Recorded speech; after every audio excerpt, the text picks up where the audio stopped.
بسم اللہ الرحمن الرحیم۔ ایک اور محترمہ سائلہ نے یہاں پر سوال کی ہوئی ہے، ان کا جواب دینا بھی بہت ہی ضروری ہے۔ انہوں نے کافی عرصہ پہلے یہ سوالات کیے ہوئے ہیں۔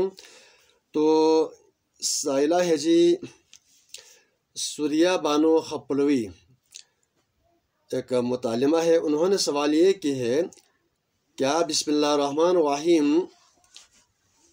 قرآن پاک کے ہر سورے کا جز ہے کہ نہیں ہے؟ اگر قراءت میں اسے نہ پڑھی جائے تو کیا ہوگا؟ یقیناً یہ سوال بہت اہم ہے کہ بسم اللہ الرحمن الرحیم قرآن پاک میں کل 114 سورے ہیں۔ سورۃ البراءت کے علاوہ تمام سوروں کے آغاز میں بسم اللہ الرحمن الرحیم لکھا ہوا ہے۔ خود حضور اکرم صلی اللہ علیہ وسلم کے زمانہ حیات طیبہ میں آپ نے سورتوں کا نام، سورتوں کے آغاز میں بسم اللہ، اسی طرح ترتیب جو ہمارے پاس جو قرآن پاک موجود ہے وہی تھا، جس کو ہم آج پڑھ رہے ہیں، سن رہے ہیں، دیکھ رہے ہیں۔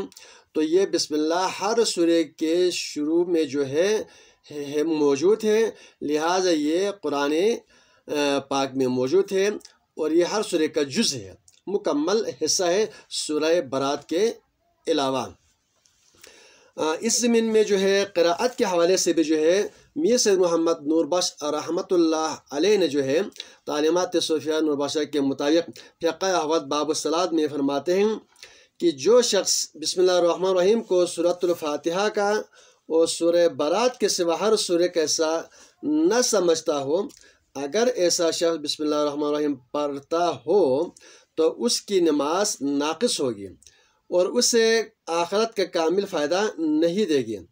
ہاں، البتہ اگر عاجز آنے اور وقت کی تنگی کی صورت میں اکیلی سورۃ فاتحہ کا کچھ حصہ پڑھے یا کوئی دوسری سورہ پڑھے یا ایک لمبی آیت پڑھے یا دو تین چھوٹی چھوٹی آیتیں پڑھے یا سبحان اللہ الحمد للہ ولا الہ الا اللہ واللہ اکبر پڑھے یا نماز کی قراءت کی مقدار ٹھہرے رہے تو کافی ہے۔ یہ علت میں بیان فرمایا ہے، لیکن فقہ احوال کی روشنی میں قرآن و حدیث سے یہ واضح طور پر حکم موجود ہے کہ بسم اللہ سورہ برات کے علاوہ ہر سورے کا یہ جز ہے، حصہ ہے۔